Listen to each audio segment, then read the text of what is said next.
Today on Locked On Phoenix Suns, more Bradley Beal news. Could a buyout actually be close? Plus, how the Suns can actually be better next season. Let's go.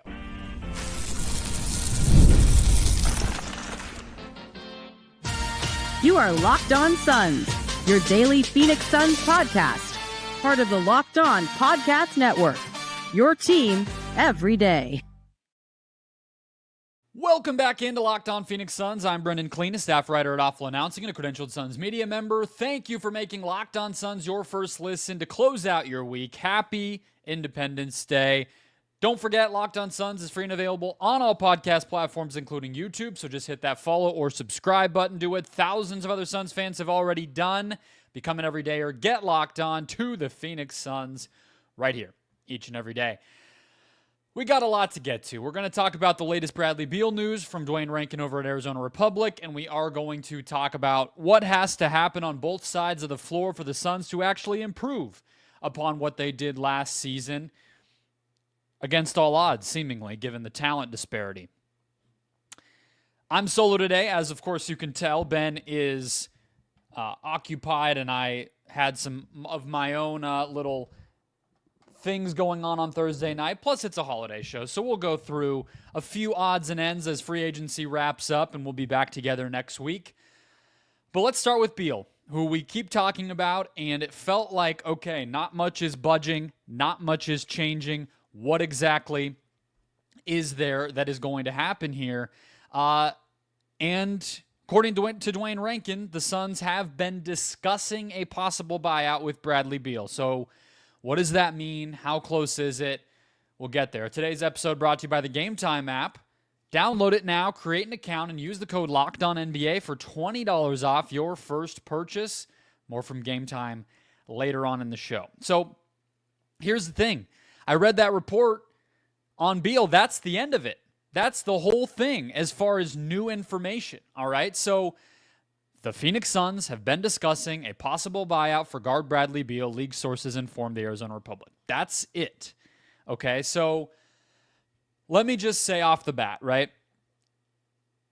That doesn't tell me anything in a vacuum that we did not already know. I mean, I guess the idea that they've actually discussed it is something, but whether it's all the way back in April when Matt Ishbia had a very thinly veiled threat basically to Beal that this kind of conversation could be coming, whether it is Gambo reporting over and over that the Suns would not like to have Beal on this roster next season, that they would in fact explore a buyout if it came down to it. It's not completely new that they would go down this pathway, right? But if we want to interpret this report as maybe it's a little more serious than it was, maybe Beal is open to it, given that if he wasn't, would he even, would he even honor the conversation, or would he even entertain the possibility? Maybe not. So maybe what we should take this as is, hey, the possibility, the probability that this happened, maybe it just went up 10, 15, 20% from whatever you thought it was. And I'll tell you, I thought it was low. So to me, okay, close to 0% chance that this actually happens, or whatever, to not quite 50-50, but a little closer. Maybe that's where you could say that this is. But just as a refresh, right? The Suns, because they previously waived and stretched Nasir Little and E.J. Liddell in previous seasons, and that money is still on the books for the 2025-26 season coming up here, the Suns can only have dead money of the waived and stretched variety up to $23.2 million on their books. They already have 3.8, meaning that the Suns only have, what does that leave you with? 17.4 or whatever. 18.4. That means that they have to get creative. Beal has to give some money back. And we've talked about this a bunch, so I won't belabor it. But you're basically trying to get down to, let's say, $90 million over 5 years, would be 18 straight up. That's the example that Dwayne lays out in the piece, right? Beal has $110 million left, stretching 110.7, I guess we should say. Waiving and stretching means you take the 2 years, you multiply it by 2, you add 1, that gets you to 5, and you spread that amount of money over 5 seasons. If you give some back, you're stretching that amount over 5 seasons. So that's the bottom line. Of course, in a vacuum, Bradley Beal can give money back straight up, right? He could just say, I'm fine to take less. And who am I to suggest another person should do that? I'm not going to tell him what to do, but I will just point out he has already made $318 million.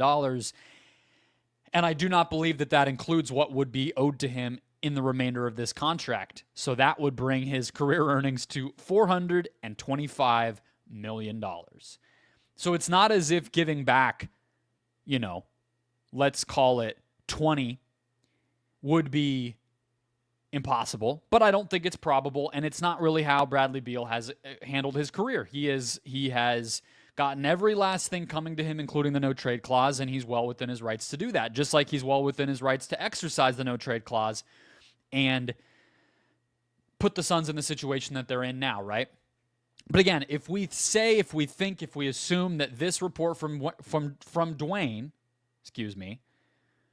would indicate that the Suns are closer to doing this than we previously thought, then a few things have to be true. One of them is he has changed his tune and he would just give money back straight up.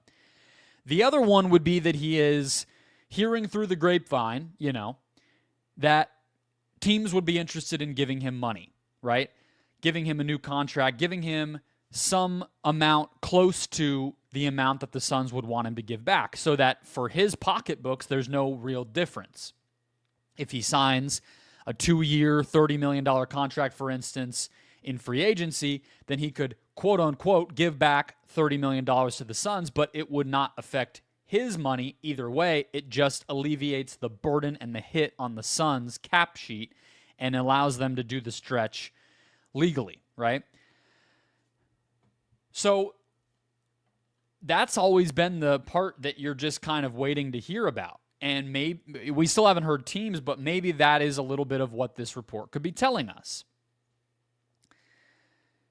Not a lot of, not every team has that full mid-level exception, which is the type of 2-year, $30 million deal that we would be talking about there. First year of the mid-level is $14.7 million. Second goes up from there, gets you to about 30, whatever you want to call it. But not every team has access to that, right? That is the teams that are over the cap but under the tax. And not a lot. Some of those teams have already used that, right? So the Lakers, they split it on LaRavia and Ayton. The Kings used it on Dennis Schroeder, for example. Let's see. Has anyone else? I don't believe anyone else has used it. The Clippers have access to it. And so that's, kind of the situation that we're in, is waiting to see what that team is actually going to be and whether that offer is there, right? Teams that are, I guess, in this ballpark, tax-wise, under the tax but over the cap, you're talking about Oklahoma City, the Sixers, the Magic, the Lakers, who already used theirs, the Warriors, the Hornets, the Kings, and the Pacers and the Pelicans. I think that's pretty much it. Maybe you throw in the Blazers, the Heat, the Mavs. It kind of goes down from there. I think that might be the end of the list. So looking at it from that standpoint, I could certainly suggest some teams, right, that maybe he fits on, right? I mean, the Magic probably could use some scoring and shooting. The Warriors, they need offense for sure. Even I don't know if the Hornets would want to give him that contract and risk going into the tax, so maybe not them. Who knows what the Pelicans are doing? They seem to think that they could win games, maybe, right? And at that point, it's still sort of like a no-trade clause, because he would have to agree to a contract with that team, which would mean he would have to want to go there. but it's at least a little bit more under his control because maybe the extra year, maybe if somebody gives him a 3-year contract, that extra year of known income helps, whatever it might look like. The last thing I want to say, though, is, and we just saw this with the Damian Lillard situation over in Milwaukee, right? It really puts into perspective when you kind of see the numbers broken out. And let's just say he got 2 years and $30 million, and he was able to give back 30, and the Suns could stretch 80 over 5 years. That's $16 million a year, right? Let's just use that as a ballpark, just because it kind of fits with what the examples I've been already giving are, okay? And I don't even want to talk about next season, although, it would have its impacts next season. Of course, it would get the Suns not only under the second apron, but they would be in a decent position to potentially even get under the first apron, have a lot more flexibility, cut their tax bill immeasurably, although it is, of course, measurable, and be just out from underneath that weight. But I want to go 3 seasons from now, actually, all right, which is the 2028-29 season. And that, of course, is when Devin Booker's extension would kick in, if he, in fact, signs it like we expect him to in the next month or so, right? That season, Devin Booker would make $75 million. We already know that. We've talked about the 2 years, 150. We'll average it out to 75. I don't know exactly what the starting number would be. You add in the $16 million that I just threw out as an example with Beal. You're at $91 million for Devin Booker and the ghost of Bradley Beal. The cap that season, as things are currently projected, and of course that can change, is $196 million. So to put that into perspective, you were at almost half of the salary cap, which is intended for 15 players, with 1 player and dead money. That's what the Suns are looking at if they do this. So I will tell you right now, as I've said at the beginning of the segment, that my current preference, my opinion of what the Suns should do as it stands right now, is still to just go ahead and keep Bradley Beal for this season and then figure it out next year, because you can still stretch him for 3 seasons next year. 1 left times 2 plus 1 gets you to 3, and it's only 55 million or whatever next season. Over 3 seasons, that's about 17.5. It's much more manageable, right? Or buy him out all at once next season and you don't have to worry about any of those rules. Or you maybe be able to trade him more easily. All you have to do is get through this season, which could include limited minutes, right? It's just not worth that level of flexibility for this season because the Suns are not in a position to do much this season anyway.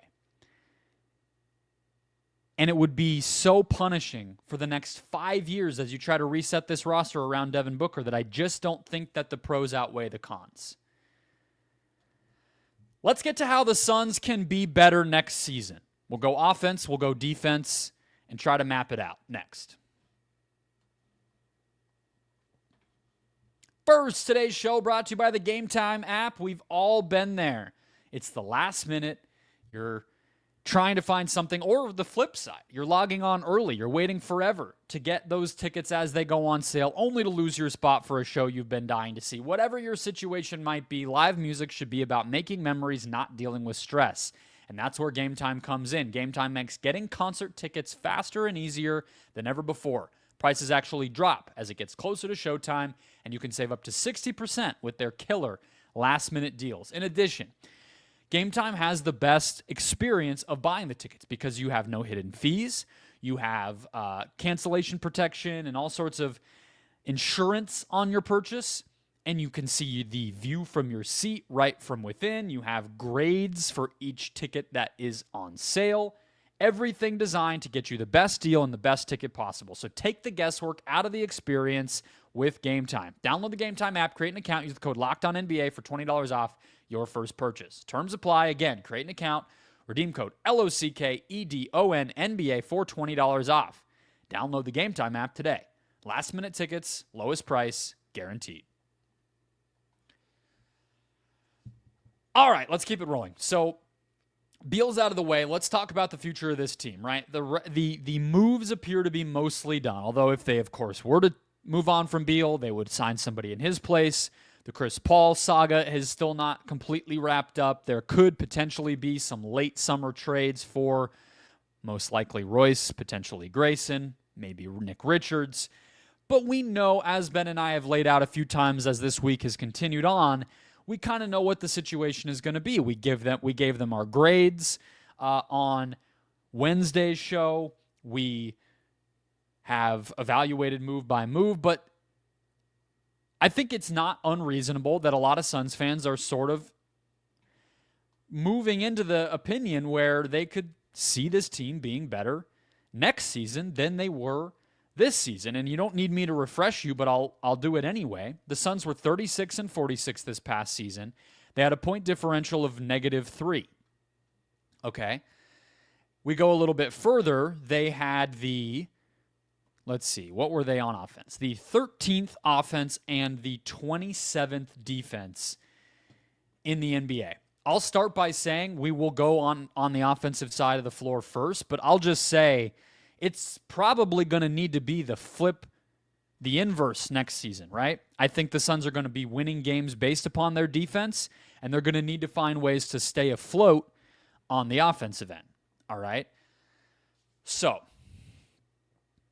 a couple of things right off the bat. The Suns got smoked in the paint, really both of the past two seasons, but especially this past season, because at least under Vogel, they were a decent paint defense team. This year, they weren't even that, and they also couldn't grab a rebound to save their life. They couldn't get to the basket and score points. They didn't even really get to the foul line at an elite level. Just the game was played on the perimeter and was just sort of a cross your fingers that shots don't go in on the other team and do go in for yourself. And that's just not going to be, that part is also going to flip. You would have to think this season based on what the Suns' strengths are. And so if they're going to be less of a jump shooting team, right? Out goes Kevin Durant. Out goes Tyus Jones. We don't know what the future will be for Bradley Beal, for instance, Grayson Allen, Royce O'Neal. A lot of the Suns' most consistent shooters are either gone or could be gone. Dylan Brooks, if he shoots like he did last year, can be part of that solution. Maybe Ryan Dunn continues to develop. But you got two centers who aren't going to shoot threes. You have Jalen Green, who is about league average, if not a touch below that over the course of his career. We don't know. Can Ryan Dunn continue to get better? Rasheer Fleming, probably not going to be a shooter right away. Nigel Hayes, can his shot translate from overseas? A lot of questions. Whereas, on the offensive end here, you would expect that the paint is going to be a lot better, right? The Suns were 26th in offensive rebounding rate. It looks right now like Ryan Dunn might be, quote-unquote, their starting center. They're starting power forward, so I'm not going to say that it's going to be a huge leap. But when you cobble together Mark Williams and Malawach, you have Fleming likely playing some kind of role. You have Hayes, Davis, maybe in the mix, in the rotation. Gillespie's a good offensive rebounding guard, frankly, even though that's maybe not the biggest deal. They're going to improve there, and they're going to get putbacks as a result of that, second chance points that are badly needed. I would think that Mark Williams, Malawach, and, honestly, even Jalen Green should be a recipe for the Suns to get to the basket a little bit more than Tyus or Beal or Durant did last season. That should also help. They were bottom of the pack in that category. So they should be able to get easy points more easily, I think, when you look at just where the shots are taken on the court. But they were 11th in free throw rate last season. I mean, Jalen Green should be a little bit of a help in that regard, but that's going to go down, so those easy points go away. I think they're going to continue to turn the ball over quite a bit. Book is not an elite turnover guy, but not terrible, but kind of just somewhere in the middle. Jalen Green turns it over. You got a lot of young players. That's going to be turnover prone. So possession game, you get the offensive rebound boost, but you turn it over a lot. I'll just say, I see the Suns falling from 13th on offense. Where does it land? I think that's going to be a big question. It's probably dependent on how good can Devin Booker be, like just the possessions that he's soaking up for you as a scorer and as a playmaker. If he's generating threes, if he can improve as a lob passer and a pick and roll kind of orchestrator, and he can get good shots for himself consistently, I mean, that's going to be a big help. Where does the three-point shot land for some of these role players that are more defense-first guys but kind of can hit spot-ups? Like, that will depend on it. And how good are the centers and how healthy are is Mark Williams in particular? I think that's going to be the differentiator. I will go ahead and say that the Suns are probably, I would say 20th is probably the floor on their offense. I'll say it probably settles in around 18th. Let's say below average, but not a bad offense. That's going to mean that the defense needs to get a lot better, right? In order to even stay afloat as a team, because they were a terrible defense and they still won 36 games. If they're going to get worse on offense, they're going to need to get a lot better on defense to stay afloat and improve upon that record. How can it happen? Next.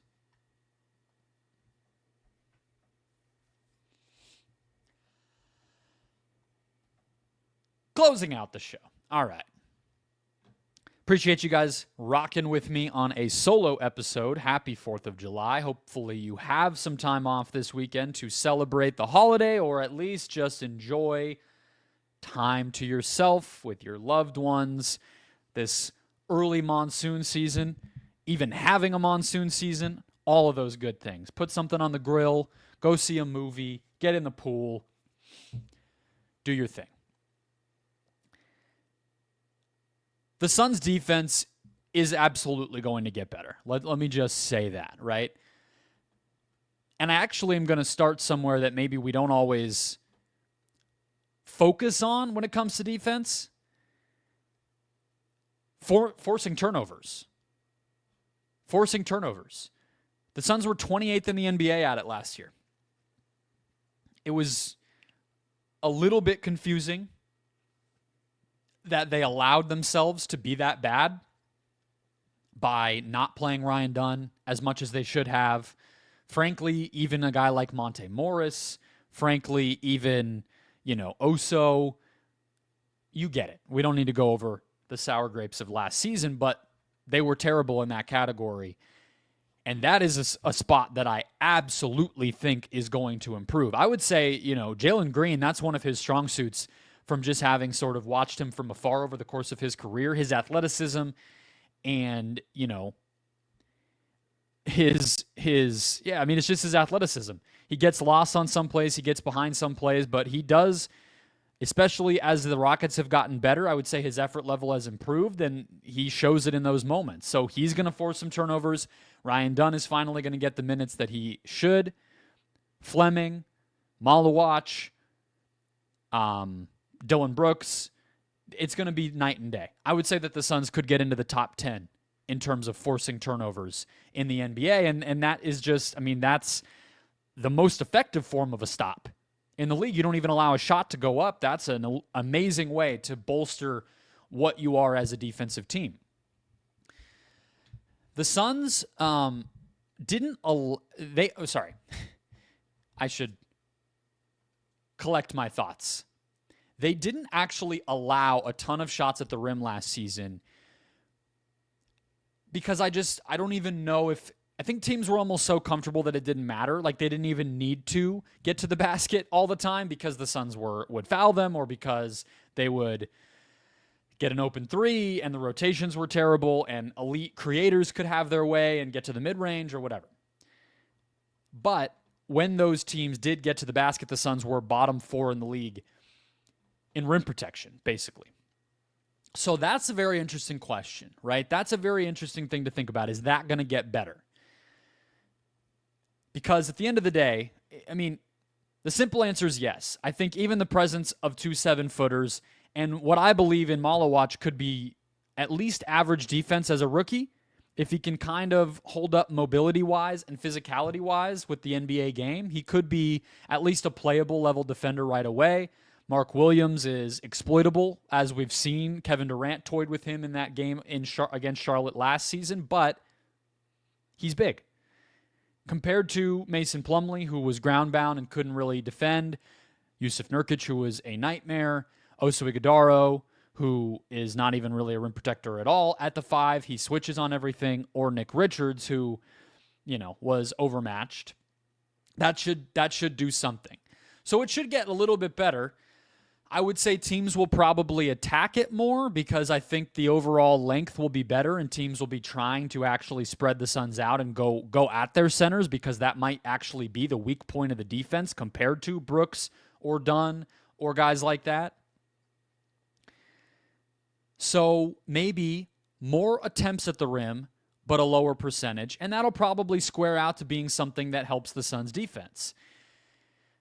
The Suns, in terms of three-point accuracy, which is not really something that teams can typically control, the Suns actually got very unlucky. So, their bad rotations combined with teams just being hot against them generally, I think that's going to come back down to earth, and the Suns' opponents will make less threes. That will help their overall efficiency as a defense. And then the last thing I think you would have to look at is transition, right? Couldn't defend a lick in transition. I mean, frankly, for whatever reason, the personnel is almost entirely different at this point. But the Suns have been a bad transition defense team dating all the way back to Monty and their title teams. They just haven't. I think part of it is they've been an undersized team a lot of that time. They've often been a fairly turnover-prone team, although obviously when Chris Paul was here, less so. But anyway, it doesn't matter that whole history. The question is, can they do it now? They were 25th in defensive transition last season. You just would have to think it's going to be better. And I think the size is going to be most of it, right? Because if you, it's so size is like you can just sort of muck up fast breaks more easily because you can get a hand in somebody's face when they're trying to hit a head pass. You can, recover for a chase down block or, you're just able to take up more ground. And so the team can try to sprint out on you, but you're just going to have an advantage just physically in the space that you're trying to defend, right? Like that's just sort of bodies and basketball. The biggest teams have an easier time with a lot of the things on a basketball court. But the other part of it is you can also cross match more easily, meaning that your matchups, your mismatches don't become easy buckets early in the clock for the other team. When you're playing Tyus Jones, a lot of minutes, Yusuf Nurkic, a lot of minutes, on down the line of examples that you could give, teams are going to go at that. And the easiest time to go at mismatches, you can force a team to switch and whatever, but that runs the clock down. If you have players who can just run off of missed shots, especially, then you're going to be able to just say, all right, now, let me just pick the obvious type of example. All right, De'Aaron Fox suddenly has Nurkic on him, has even Durant on him, frankly, has Booker on him, and teams, when that scouting report is out on you, they're going to attack that stuff. And of course, the Suns' opponents did. So when you have like-sized players, when you're starting Green, Booker, Dunn, Brooks, and two big centers who can at least somewhat move their feet, then it's going to just be harder to find those matchups that the opposing team wants to go at. It's just harder to do because there's less opportunity for it. So the defensive transition should get better too.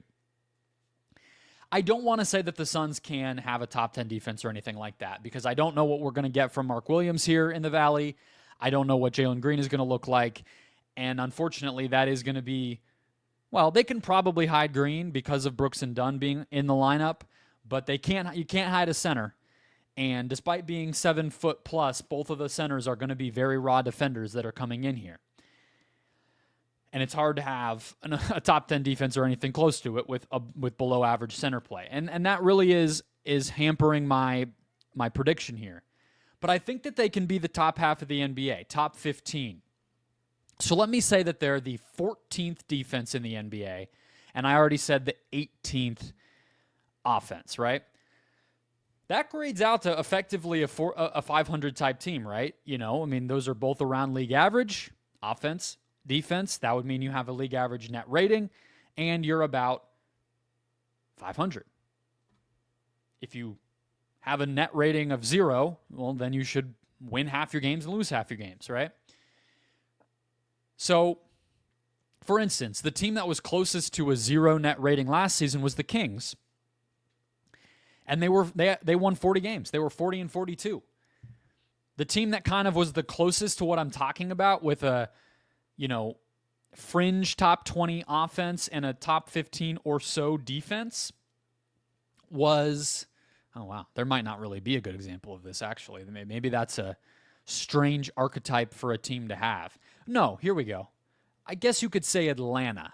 Atlanta or Chicago. And those two teams were 39 and 40 win teams apiece, of course, in the East, but you catch my drift. So, I think I was predicting a fairly, not best case scenario, but some things breaking right. The center's playing well, the rebounding improving, the shooting, the opposing team shooting, flipping in the Suns' direction quite a bit. Things like that. Transition defense. If it's a younger team, maybe I'm overreacting. Maybe I'm exaggerating a little on how good a young team's transition defense is going to be. There's some things I'm hoping and crossing my fingers that are maybe on the positive side, but I think I'm being pretty realistic. And that would put the Suns in easy position to win more games than they did last season, or at least be close. And given how much turnover there's been, how much emotional roller coaster this offseason has felt like, losing Durant and everything else, even being close to what they were last season would have to be a big success, especially when you remember that the Suns don't even have their own pick. So who cares if they're better than expected? There's no downside of that in their draft pick. They're not taking. I think it can happen. That's how. And I'm going to enjoy watching it because it's going to be a completely different type of team, roster-wise, stylistically, and everything else than we've watched the past couple years. That'll wrap us up. Hit follow, hit subscribe. It's been a great week on Locked On Suns. We're here for you every single day, so become an everydayer. Enjoy your weekend. Ben and I both will be back on Monday.